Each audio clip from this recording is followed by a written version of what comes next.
परमेश्वर के वचन में से हम भजन 50 का 14 और 15 पर परमेश्वर को धन्यवाद ही का बलिदान चढ़ा और परम प्रधान के लिए अपनी मन्नतें पूरी कर और संकट के दिन मुझे पुकार, मैं तुझे छुड़ाऊंगा और तू मेरी महिमा करने पाएगा। आमीन।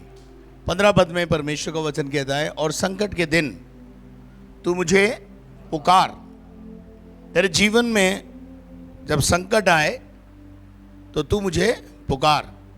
अब यहाँ अगर प्रभु ये भी तो कह सकता था कि ये प्रभु, जो मुझ पर विश्वास करते हैं उनमें संकट आएगा नहीं, पर ऐसा नहीं कहा, क्योंकि यीशु मसीह ने साफ कहा कि संसार में तुम्हें क्लेश होगा, पर ढाढ़स बांधो, मैंने संसार को जीत लिया है। विजय मैं हूं, विजयी मैं हूं, और जो मुझे फॉलो करता है वो भी विजयी जीवन जिएगा। संकट आएगा, परंतु संकट में संकट मिटाने वाला परमेश्वर हमारे साथ रहेगा, ये उसका वादा है। लेकिन कब?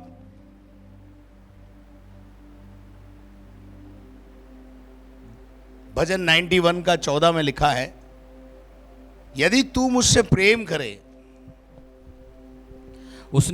उसने जो मुझसे स्नेह किया है, तूने जो मुझसे प्यार किया है, स्नेह का मतलब होता है प्यार किया है, इसलिए मैं उसको छुड़ाऊंगा, इसलिए मैं उसको छुड़ाऊंगा, मैं उसको ऊंचे स्थान पर रखूंगा, मैं उसको ऊंचे स्थान पे रखूंगा, क्योंकि उसने मेरे नाम को जान लिया है, क्योंकि तुमने परमेश्वर को जान लिया है। आगे, जब वह मुझको पुकारे, जब वो मुझको पुकारेगा तब मैं उसकी सुनूंगा, मैं उसकी सुनूंगा, संकट में मैं उसके संग रहूंगा। क्या बोला? संकट में मैं उसके संग संकट में मैं उसे छोड़ूंगा नहीं। किसको नहीं छोड़ेगा? सारांश क्या है? जो खुदा से मोहब्बत करेगा। बस कुछ नहीं करना आपको, खुदा से मोहब्बत करते रहो, बरकरार रखो। खुदा का एक चार्ज है प्रकाशित वाक्य 2 अध्याय के अंदर, तूने पहला सा प्यार छोड़ दिया है। प्रॉब्लम कहां है? पहला सा प्यार, फर्स्ट लव। पहला सा प्यार कैसा होता है? घनिष्ठ होता है।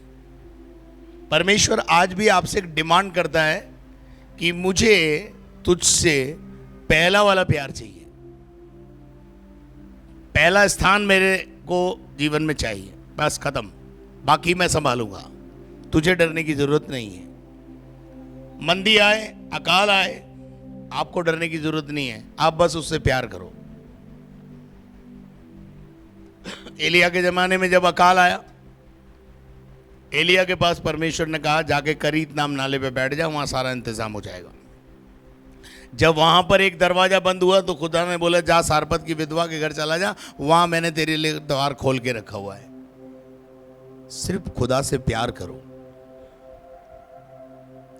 तो वो हर संकट में, हर परेशानी में, जीवन की हर क्षेत्र की परेशानी में आपकी मदद करेगा।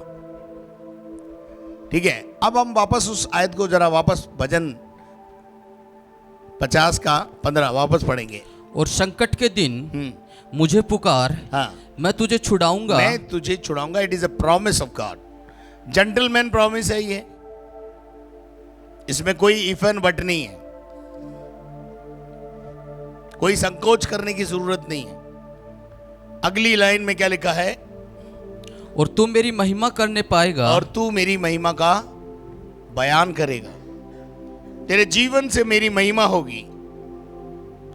लेकिन अगर 16वीं आयत की पहली लाइन को हम पढ़ते हैं तो वहां एक खतरनाक बात लिखी है, परंतु दुष्ट से परमेश्वर कहता है, परंतु दुष्ट से परमेश्वर कहता है, तुझे मेरी विधियों का वर्णन करने से क्या काम, तुझे मेरी विधियों की बातें करने का कोई अधिकार नहीं है। इसका अर्थ यह है, अब ये दुष्ट कौन है? शैतान नहीं। पहली बात, अगर आप इसका उर्दू ट्रांसलेशन पढ़ेंगे तो आपको ये मालूम पड़ेगा, दुष्ट की जगह परमेश्वर ने उर्दू के अंदर लिखा है शरीर से खुदावंद फरमाता है। शरीर से खुदावंद फरमाता है, जो शारीरिक है उनसे खुदावंद फरमाता है। यूं समझिए, थोड़ा और इजी कर दिया आपको। नए जन्म प्राप्त किए हुए लोगों से बात नहीं हो रही है।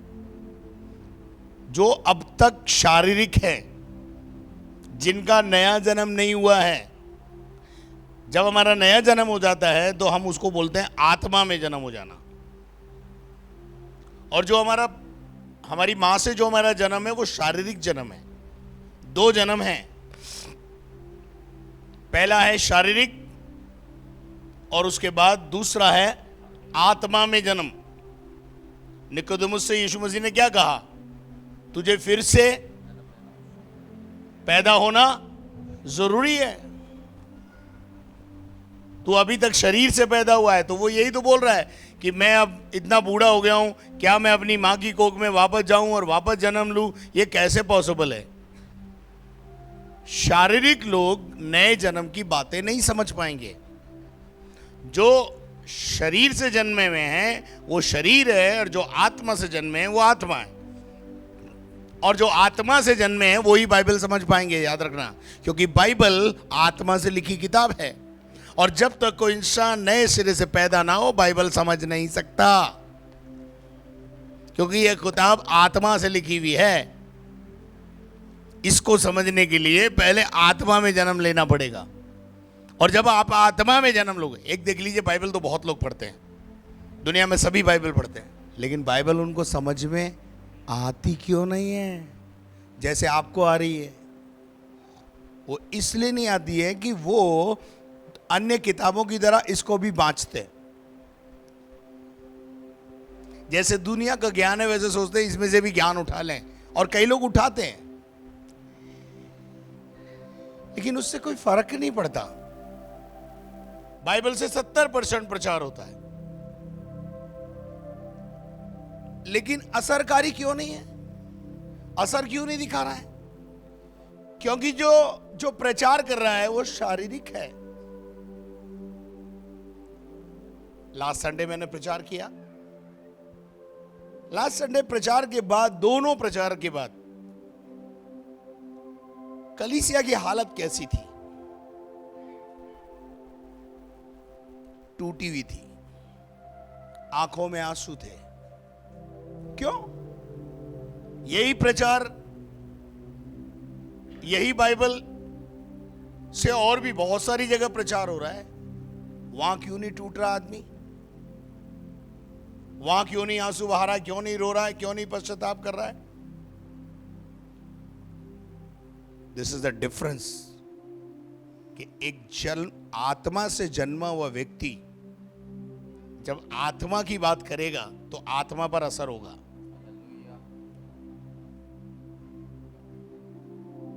और लोग अंदर से टूटते हैं। आंखों में से आंसू निकलवा देना, मैं चलो आपको देता हूं 500 रुपए, एक आंसू निकलवा दो किसी के, एक आंसू का 500 रुपए दूंगा, चल नहीं।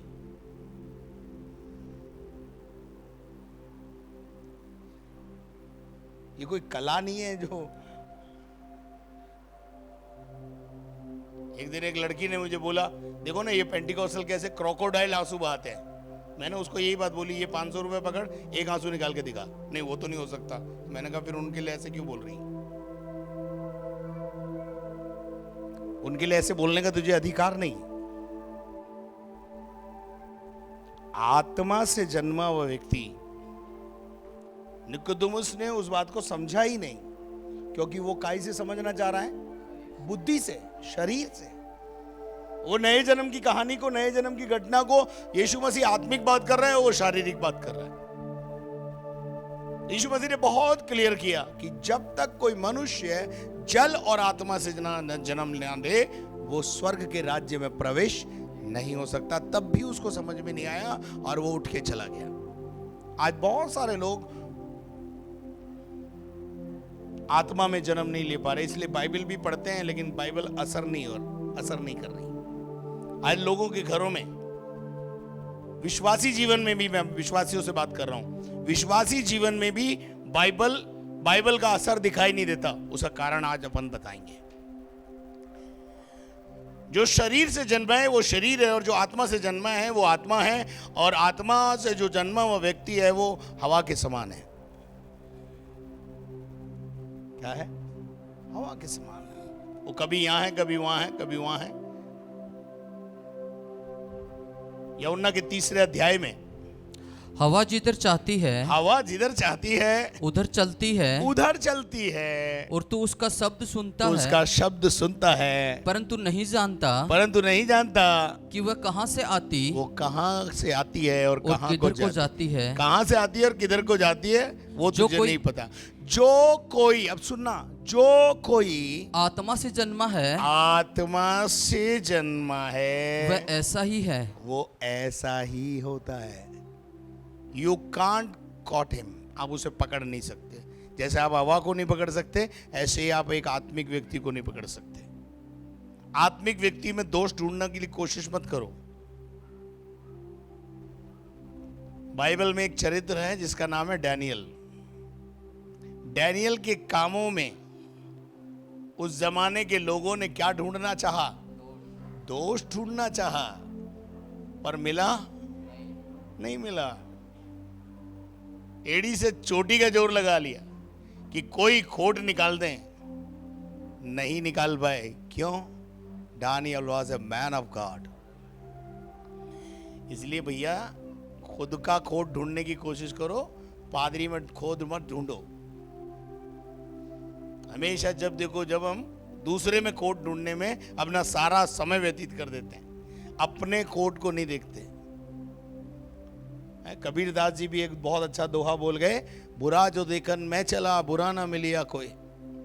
बुरा व्यक्ति ढूंढने निकला, मैं बुरा व्यक्ति ढूंढने निकला, पर जब दिल खोजा आपना तो मुझसे बुरा कोई नहीं। हम अपने दिल को खोजें, आपको दूर जाके ढूंढने की जरूरत नहीं। आप बुरे खुद ही, आप खुद भी हैं। दुष्ट से परमेश्वर कहता है, इसका मतलब क्या है? नया जन्म प्राप्त नहीं किया हुआ व्यक्ति जो शरीर से जन्मा है वो अभी भी शारीरिक है, और उसी के लिए ये आयत है। हिंदी में दुष्ट शब्द है, लेकिन उर्दू वर्जन में शरीर शब्द इस्तेमाल किया है। हाँ, लिखा है ना, देखो, ये देखिए, उर्दू वर्जन निकाल दिया भाई ने, बहुत अच्छी बात है। लेकिन खुदा शरीर से कहता है। शरीर का मतलब है जो नया जन्म पाए हुए व्यक्ति नहीं है, जिनका अभी तक जल और आत्मा से जन्म नहीं हुआ, उनको बाइबल कभी समझ में नहीं आएगी, बता दूं मैं आपको। और वो कितना भी प्रचार कर ले, कुछ होगा नहीं। लेकिन एक नया जन्म प्राप्त करा हुआ व्यक्ति जब खड़ा होकर प्रचार करेगा, 3-3 हजार की भीड़ यीशु मसीह के पास आने लगेगी। लोग प्रचार के बाद आके पूछने लगेंगे, हे साहिबों, उद्धार पाने के लिए हम क्या करें? ये होता है नया जन्म प्राप्त हुआ। लच्छेदार भाषण में कुछ नहीं रखा है, पर जब कलीसिया में प्रचार होता है, एक आत्मा से भरा हुआ व्यक्ति जब प्रचार करता है, सामर्थ्य दिखाई देती है और लोगों के जीवन बदलने शुरू होते हैं। यह है शरीर और आत्मा दोनों में अंतर। शरीर से खुदावंद कहता है, तुझे मेरे कानून बयान करने का क्या वास्ता? मेरे कानून का मतलब बाइबल को प्रचार करते हैं ना, व्यवस्था प्रचार करते हैं, बाइबल प्रचार करते हैं। खुदा कहता है, डोंट प्रीच माई गॉस्पल।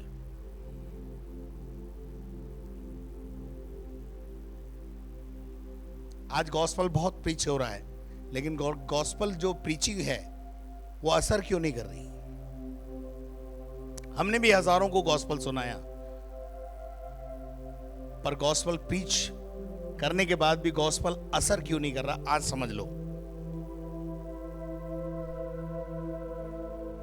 वो इसलिए नहीं कर रहा है कि प्रचार करने वाला खुद का जन्म आत्मा में नहीं हुआ, अभी खुद ने नया जन्म नहीं पाया, खुद ने आत्मा में जन्म नहीं लिया है। जैसे जच्चा की पीड़ा जिसने सही है वही बता सकती है कि जच्चा की पीड़ा क्या होती है।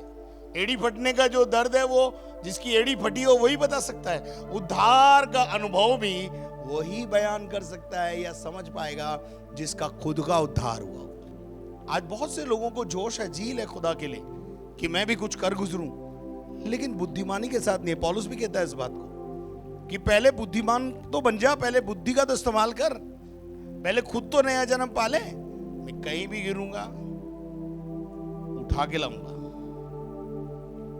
लॉस करके नहीं आऊंगा, क्योंकि मैं आत्मा से जन्मा हुआ व्यक्ति हूं। हालेलुया। दुष्ट से परमेश्वर कहता है तुझे मेरी बातों का, कानून बताने का, आयतें प्रचार करने का, गॉस्पल प्रीच करने का अधिकार नहीं है जब तक कि तू खुद उद्धार ना पाए। क्या आप मेरी बात को समझ रहे हैं? अब आप बोलेंगे कि चलो जी, हमने तो नया जन्म प्राप्त कर लिया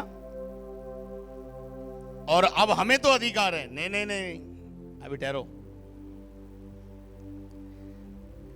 डुबकी लगाने से काम नहीं चलेगा। पड़ोसी को बोलो डुबकी लगाने से काम नहीं चलेगा। हाँ, कुछ लोग क्या सोचते हैं, डुबकी हो गई अपना, अब नया जन्म हो गया। नहीं,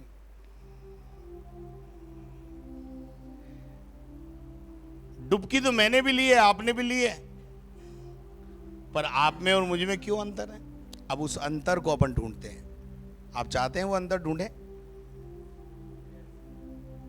तो चलिए अब इसी अध्याय को, अब भजन को आगे पढ़ेंगे तो सारा अंतर आपको समझ में आएगा। पढ़ेंगे। तू तो शिक्षा से बैर करता है। क्या? तू तो शिक्षा से बैर करता। हाँ, शिक्षा विक्षा मत दो। आत्मिक व्यक्ति जो होता है वो शिक्षा से प्रीति रखता है, एजुकेट होना चाहता है, शिक्षा से प्रेम करता है।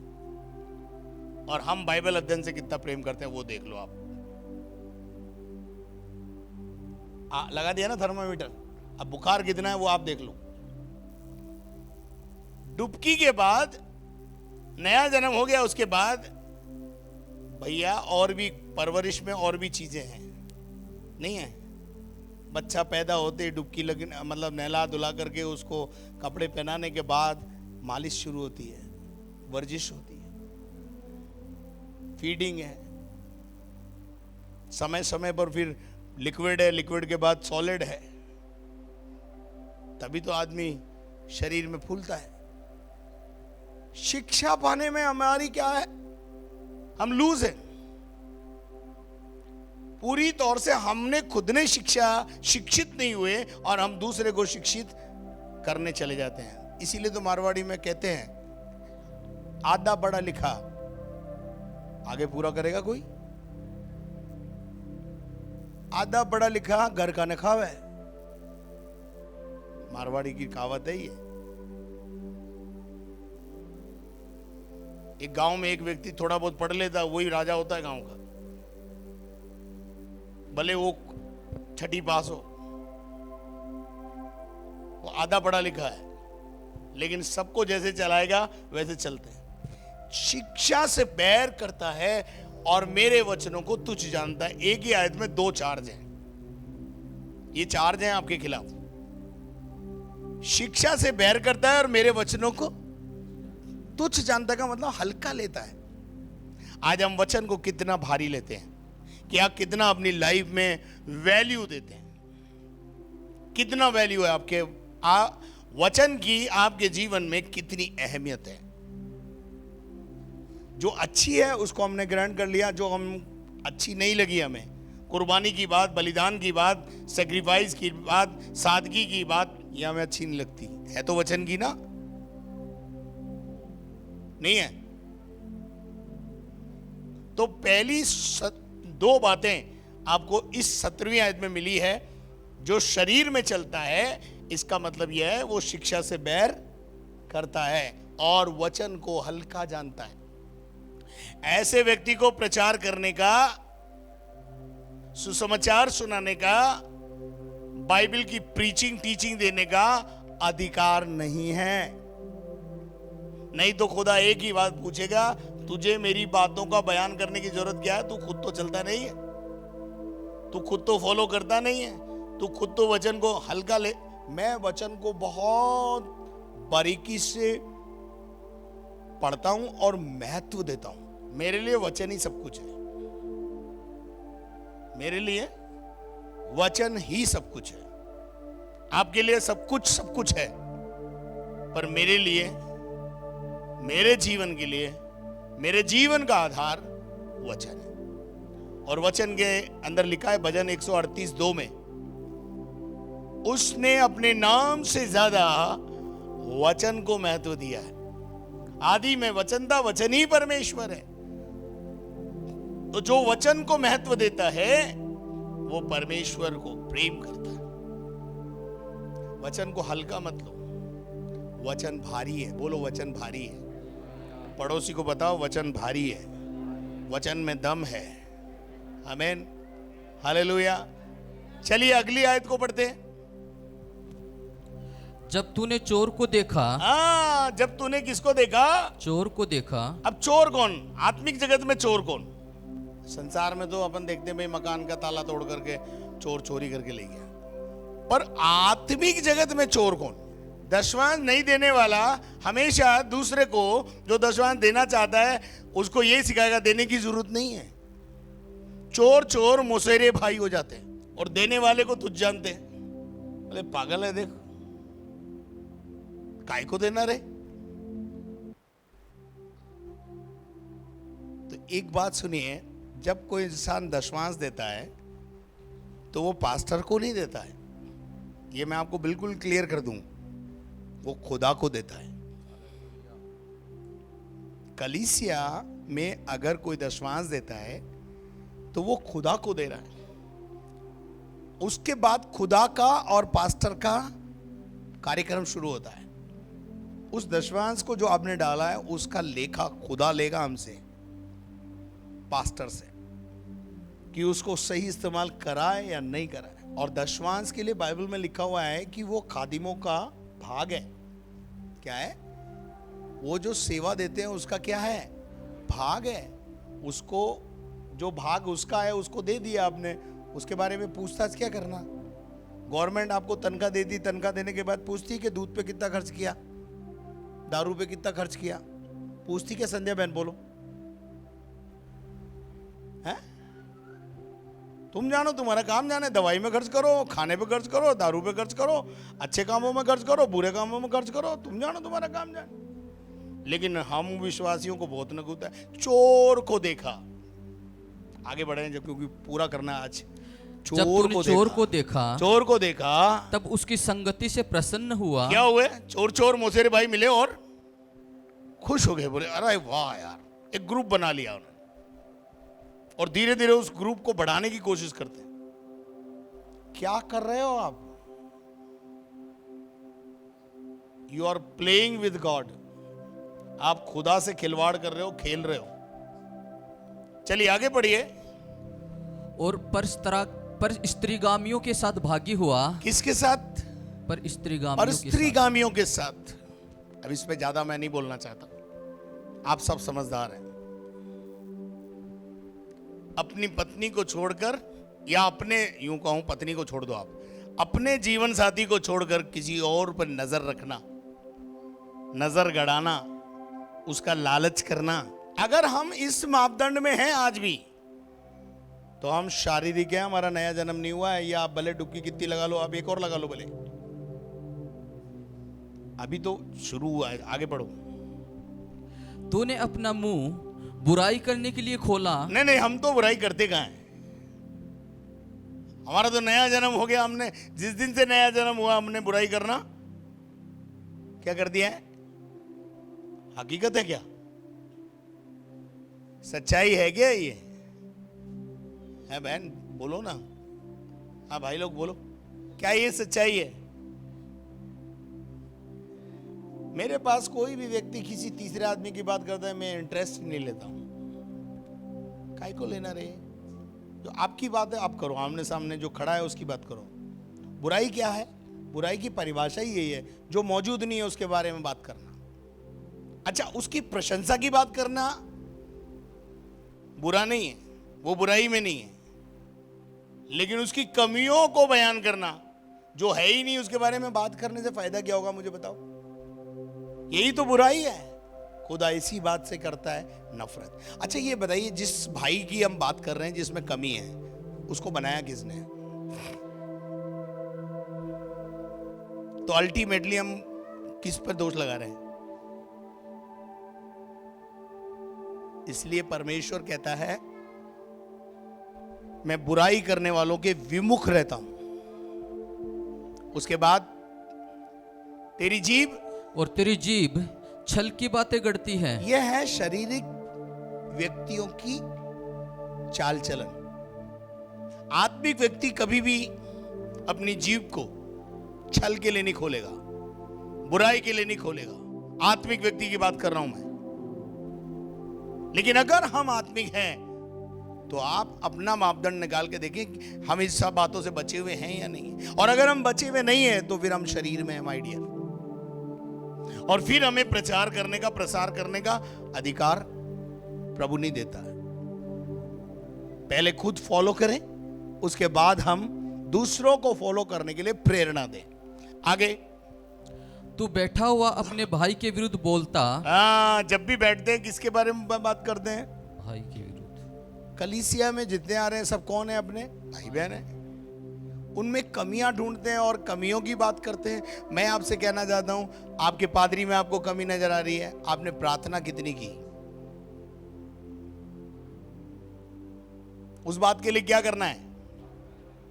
बजाय दो परिवार मिलकर के 2 घंटे बात कर रहे हैं, मैं सोचता हूं अगर 10 मिनट उस विषय को प्रार्थना में रखा होता तो शायद पादरी भी सुधर गया होता, विश्वासी भी सुधर गए होते।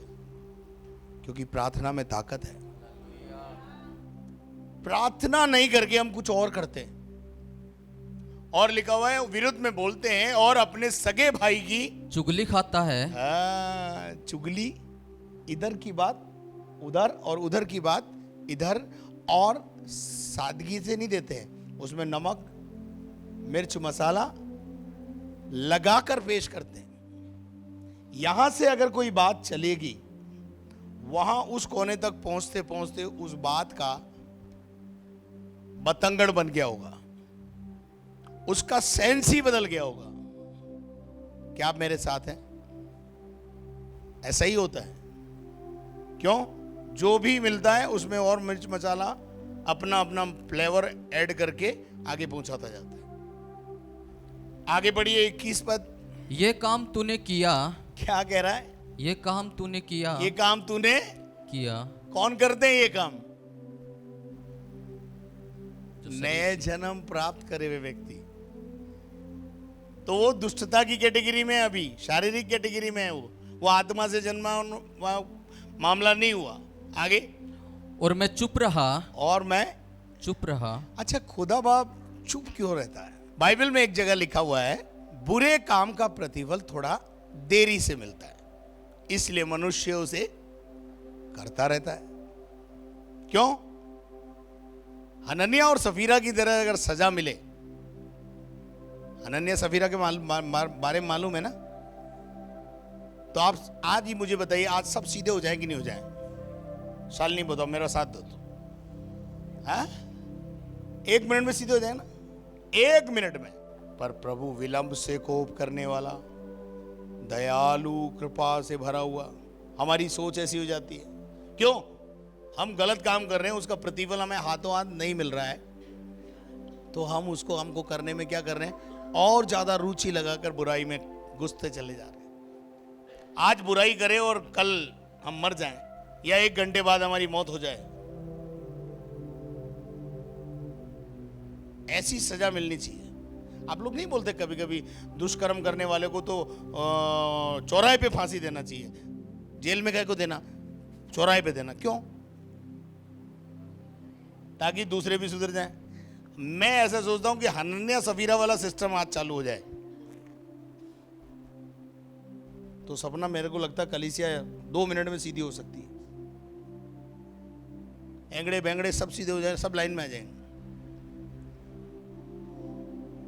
नहीं? हाँ या ना? लेकिन परमेश्वर का स्वभाव क्या है? विलंब से कोप करता है। इसलिए मनुष्य गलत काम में चलता रहता है, करता रहता है। और यहाँ लिखा है मैं चुप रहा इसलिए तूने समझ लिया कि परमेश्वर बिल्कुल अपने ही समान है। परमेश्वर अपने ही समान है, वो भी बुराई में हमारे साथ शामिल है। वो कभी बुराई में शामिल नहीं होता, ध्यान रखना। बुराई करना शुरू किया और वो उठ के चला जाता है, उसकी उपस्थिति चली जाती है। लिखा हुआ है परंतु मैं तुझे समझाऊंगा, लेखक कहता है मैं तुझे समझाऊंगा और तेरी आंखों के सामने सब कुछ अलग अलग दिखाऊंगा। क्या करके दिखाऊंगा? धर्मी और अधर्मी दोनों को आप देखेंगे। धर्मी को फलवंत होते हुए और अधर्मी को बर्बाद होते हुए आप देखेंगे। दोनों को दिखाएगा प्रभु, ताकि आप निर्णय लें कि सही क्या है और गलत क्या है।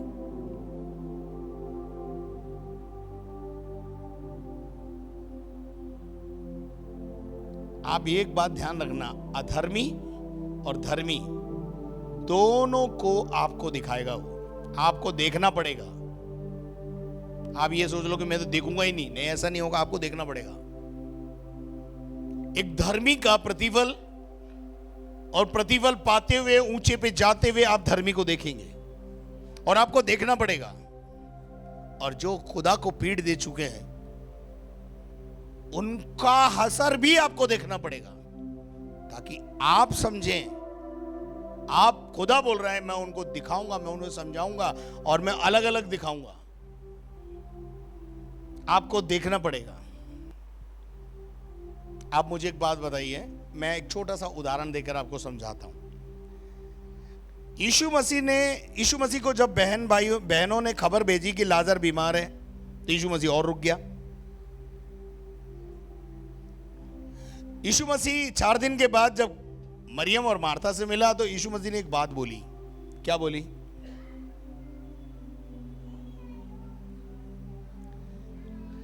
क्या बोली? यदि तू विश्वास करेगी तो महिमा को देखेगी। बोला था ना। अब जब यीशु मसीह अपने चेलों के साथ चला कि चलो हम लाजर से मिलने चलें, लाजर को जगाने चलें, तो थोमा ने क्या बोला? आओ हम मरने को चलें। इसका मतलब क्या है? थोमा को विश्वास, चेलों को विश्वास नहीं था। तो जिनको विश्वास नहीं था और जिनको विश्वास था, महिमा तो दोनों ने देखी ना।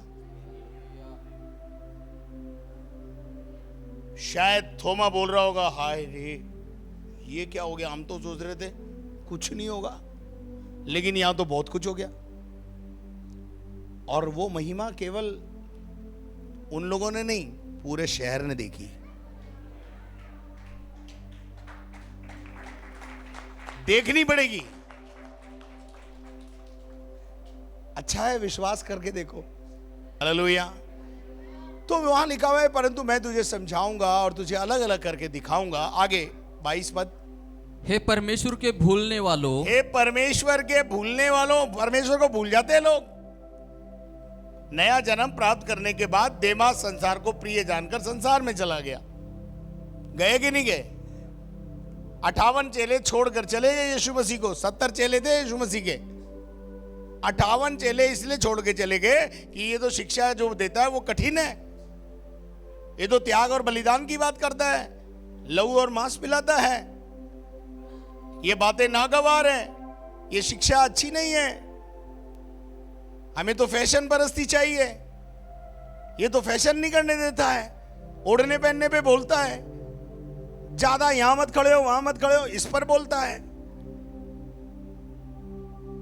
जब कुछ बातें बोलते हैं तो लोग छोड़कर चले जाते हैं। ऐसे नहीं जाते हैं। आपको लगता होगा ना, वो देखो वो भी छोड़ गया, वो भी छोड़ गया, वो भी छोड़ गया। तो ऐसे ही नहीं छोड़ता कोई। कुछ बात बोली होगी और उनको वो बात नागवार लगी होगी, इसलिए वो बातों को चलने के लिए तैयार नहीं है। रास्ता कठिन है। ये रास्ता मसीही जीवन में चलना और बढ़ना कठिन है। उसके बाद क्या लिखा है बेटा, पढ़ो। ये बात भली बात ही समझ लो, ये बात भली बात ही समझ लो, कहीं ऐसा ना हो कि मैं तुम्हें फाड़ फाड़ डालूं और कोई छुड़ाने वाला ना और हो, कोई छुड़ाने वाला तुम्हें ना हो। क्या आप मेरे साथ हैं? अब यहां हमने देखा कि शरीर से खुदा फरमाता है कि तू मेरी बातों का बयान मत कर। 17 आयत से लेकर के 22 आयत तक खुदा हमारी कमियों का बयान कर रहा है, हमारी प्रॉब्लम्स को बता रहा है कि तुम्हारे अंदर ये प्रॉब्लम पाई जाती, तुम शिक्षा से बैर करते हो, इसलिए तुम क्या है, मेरी बातों का बयान करना बंद करो, प्रचार बंद करो। पहले अपना लाइफ स्टाइल ठीक करो, पहले अपने जीवन को देखो, पहले वचन के अनुसार जीवन चलाओ, जीवन बनाओ। उसके बाद एक लाइन बोलोगे ना, हालेलुया। आपको पता है योना नबी एक ऐसा पादरी था जो खुदा की आज्ञा सुनकर भाग रहा था, लेकिन 3 दिन की उपवास प्रार्थना में उसका लाइफ स्टाइल चेंज हो गया।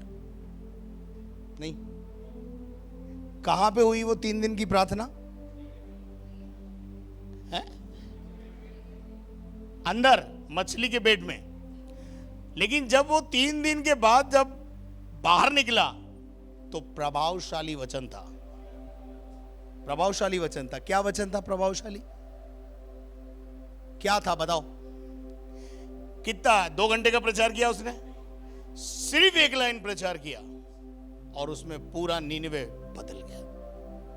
वचन में ताकत है, पर वो लाइफ स्टाइल ठीक हो फिर प्रचार किया जाए तो सामर्थ के साथ बाहर जब निकलता है अद्भुत कार्य करता है। परमेश्वर आप सबको ऐसा बल दे कि पहले आप अपनी लाइफ स्टाइल, वचन को अपनी लाइफ स्टाइल बनाएं, जीवन शैली में डालें। आपको मैं बोलता हूं, आपको प्रचार करना ही नहीं पड़ेगा। आप जब चलेंगे अपने आप प्रचार होगा। क्या? आप जब चलेंगे अपने आप आपको लगेगा, लोग आपको सुनने के लिए भारी भीड़ उमड़ेगी। आपकी लाइफ स्टाइल में वचन होना चाहिए, क्योंकि लोग रोटी खाते हैं, चारा नहीं खाते हैं। क्यों? एक बात आखिर में एक बात बोलूंगा, हमारी कथनी और हमारी करनी में अंतर नहीं होना चाहिए। जिस दिन ये अंतर मिट जाएगा, आप खुद ब खुद एक आपकी लाइफ स्टाइल प्रचार हो जाएगी और परमेश्वर आपको महिमा देगा, इस्तेमाल करेगा।